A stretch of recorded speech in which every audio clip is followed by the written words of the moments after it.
ہم سب کو چاہیے کہ رسول اللہ صلی اللہ علیہ وسلم کی آمد پر خوشی کا اظہار کریں اور خوش ہونا چاہیے۔ جو شخص رسول اللہ صلی اللہ علیہ وسلم کی دنیا میں آمد پر خوش نہیں ہے وہ شیطان ہے، کافر ہے، بے ایمان ہے، جو حضور کی آمد پر خوش نہیں ہے۔ لیکن رسول اللہ صلی اللہ علیہ وسلم کی آمد پر خوش ہونا اور ہے اور جشن عید میلاد النبی منانا اور ہے۔ رسول اللہ صلی اللہ علیہ وسلم کی آمد پر خوشی اور ہوتی ہے، جشن اور ہے، آپ کی آمد اور ہے، جشن میلاد النبی اور ہے۔ پھر جشن عید میلاد النبی یہ بالکل الگ تھلگ بات ہے۔ شریعت نے دو عیدیں بتائی ہیں، ایک عید الفطر اور ایک عید الاضحیٰ۔ عید الفطر رمضان گزرا اور اس کے بعد ایک ماہ روزے رکھے، رمضان میں مشقت برداشت کی ہے، اللہ نے فرمایا مہمانی ہے ہماری طرف سے، آج کھاؤ، عید الفطر۔ عید الاضحیٰ آ گئی، یہ 3 دن خدا کی طرف سے مہمانی ہے، اللہ کے نام پہ جانور ذبح کرو اور کھاؤ۔ تو ہمارے ایک عید الفطر ہے، ایک عید الاضحیٰ ہے، یہ تیسری عید اور وہ بھی جشن والی، اس کی ہماری شریعت میں کوئی گنجائش نہیں ہے۔ تو رسول اللہ صلی اللہ علیہ وسلم کی آمد پہ خوش ہونا اور بات ہے اور جشن عید میلاد النبی منانا اور بات ہے۔ پھر رسول اللہ صلی اللہ علیہ وسلم کی آمد پر لوگ پرچم لگاتے ہیں، اور پرچم ایسے جس پہ نبی پاک صلی اللہ علیہ وسلم کا روضہ مبارک بنا ہوتا ہے، کوئی پرچم ایسا ہو جس پہ رسول اللہ صلی اللہ علیہ وسلم کے نالین مبارک بنے ہوتے ہیں۔ اور جو ہی میلاد النبی عید کا ان کا 12 ربیع الاول کے دن گزرتا ہے تو گزرنے کے فوراً بعد ایک بعد 2 دن بعد وہ لڑیاں ٹوٹتی ہیں، حضور پاک صلی اللہ علیہ وسلم کے روضہ مبارک کی تصویر وہ مٹی پہ ہوتی ہے، نالین مبارک کی تصویر مٹی کے پر ہوتی ہے۔ اور یہ سنی بات نہیں ہے، میری اپنی آپ بیتی ہے۔ گزشتہ سال کی بات ہے، ایک بندہ فوت ہوا، میں تعزیت کے لیے ان کے یہاں گیا، میں نے گلی میں دیکھا تو کچھ جھنڈے نیچے گرے ہیں، کچھ جھنڈے اوپر ہیں۔ میں نے کہا نیچے جھنڈا لاؤ، میں نے کہا دیکھو اس پہ حضور پاک کے روزے کی تصویر ہے، تو تم نے روزے کو ناریوں کے اندر گرانا تھا، یہ کون سا تم نے حضور کے ساتھ محبت کا اظہار کیا ہے؟ اس لیے وہ کام کرو جس پہ اللہ کے نبی خود خوش ہیں، اور وہ کام نہ کرو کہ جس پہ رسول اللہ صلی اللہ علیہ وسلم خوش نہیں بلکہ اللہ کے نبی ناراض ہیں۔ اور ایسے کام اپنی طرف سے کرنا، مخصوص دن متعین کرنا، اس کو باعث اجر و ثواب سمجھنا، اور جو وہ کام نہ کرے اس کو گستاخ کہنا، اس کی شریعت پہ کوئی گنجائش نہیں۔ لوگ آپ سے کہیں گے اگر ہم نے 12 کا دن میلاد النبی کا متعین کیا تو جرم ہے، تم نے رائیوڈ کے اجتماع کے دن 3 متعین کیا، جرم نہیں ہے؟ ختم بخاری کی تاریخ رکھی تو جرم نہیں ہے؟ سالانہ جلسے کی تاریخ کی تو جرم نہیں ہے؟ دستار بندی کا دن متعین ہے، جرم نہیں ہے؟ تم نے نکاح کا دن متعین کیا تو جرم نہیں ہے؟ اور ہم نے حضور خوشی کا دن متعین کیا تو جرم ہے؟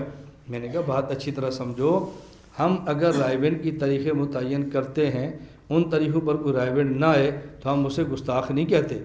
ہم ختم بخاری، ختم طحاوی، کوئی اور کتاب ختم کرتے ہیں، اس کا دن متعین کرتے ہیں افراد کو جمع کرنے کے لیے، جو نہ آئے اس کو مجرم نہیں سمجھتے۔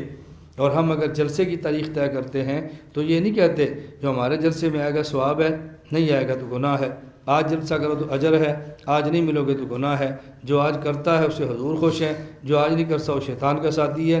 یہ کام ہم نے کبھی بھی نہیں کہا، تو تمہارے تعین میں ہمارے تعین میں کچھ فرق ہے۔ پھر اسی طرح جشن میلاد النبی جب یہ لوگ مناتے ہیں تو جرم کتنا ہے؟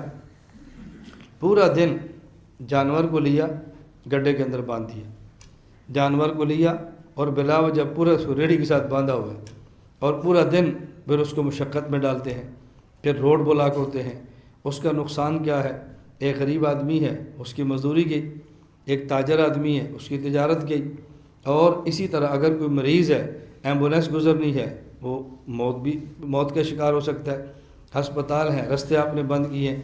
تو یہ اتنی تکالیف دینا یہ رسول اللہ صلی اللہ علیہ وسلم کا مبارک طریقہ نہیں ہے۔ اللہ کے نبی مسلمان کی تکلیف ختم کرنے کے لیے آئے ہیں، مسلمان کو تکلیف دینے کے لیے ہرگز نہیں آئے۔ میں یہ بات کروں کہ آپ اس کو ذہن بناؤ، خود سمجھو، پھر جس حد تک ممکن ہو اپنے علاقے میں سمجھاؤ، جس حد تک ممکن ہو لڑائی جھگڑے کے بغیر یہ بات سمجھاؤ۔ اور ایک اہم بات جو اس میں سمجھیں، یہ رسول اللہ صلی اللہ علیہ وسلم پیدا ہوئے وقت کون سا ہے؟ جی طلوع فجر، صبح۔ دن کون سا ہے؟ پیر کا، سوموار کا، اور مہینہ کون سا ہے؟ ربیع الاول۔ اب وقت دیکھو طلوع فجر صبح کا، دن دیکھو سوموار اور پیر کا، اور مہینہ دیکھو ربیع الاول کا۔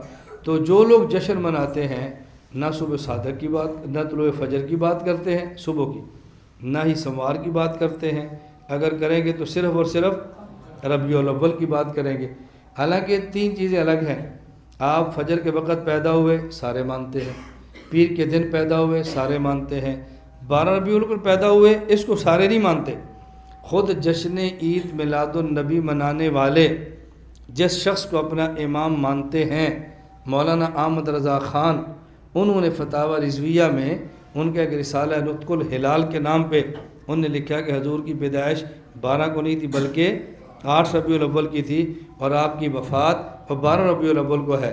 بھئی جس بندے کے نام پر تمہارا مسلک ہے، جس بندے کے نام پہ تم نے فرقہ بنایا ہے، جو بندہ تمہاری فکر کا بانی ہے، وہ تو کہتا ہے 8 کو پیدا ہوئے اور آپ لڑ رہے ہیں 12 کو پیدا ہوئے، تو آپ اس مسئلے پر آپ نے اس کی بات کو کیوں چھوڑ دیا ہے، یا ان کی بات کو آپ ترجیح دیتے، یا آپ نے ان کو چھوڑ دیا ہے؟ اس کا معنی یہ ہے کہ اگر ان سے عقیدت ہوتی تو مانتے، عقیدت ان سے بھی نہیں ہے، بس ان کا بھی آپ نے نام جب چاہے استعمال کیا اور جب منشا خلاف ہو تو نام کو چھوڑ دیا۔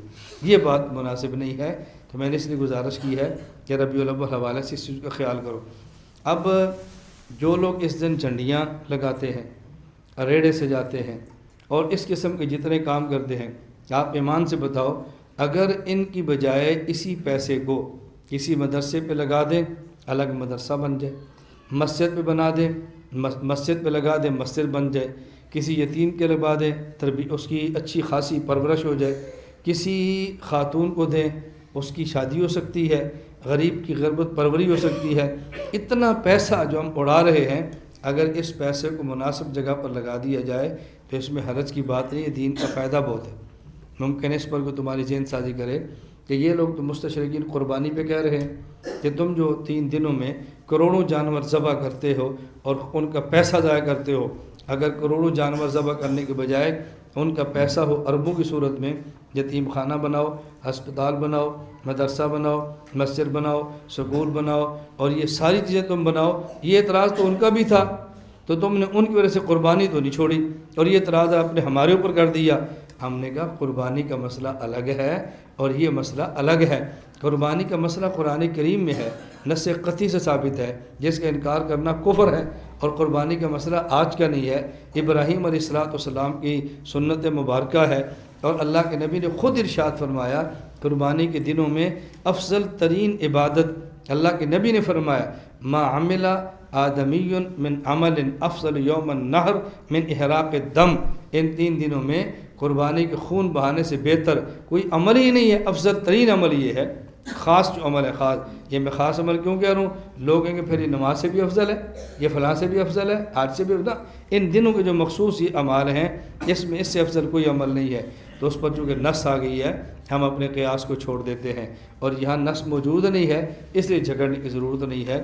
اللہ ہم سب کو حضور اکرم صلی اللہ علیہ وسلم کی سنت مبارکہ کے مطابق زندگی گزارنے کی توفیق عطا فرمائے۔ اللہ ہمیں ہر عمل مسنون کرنے کی توفیق عطا فرمائے، اور شرک و بدعات سے اللہ پاک ہم سب کی حفاظت فرمائے۔ وآخر دعوانا ان الحمد للہ رب العالمین۔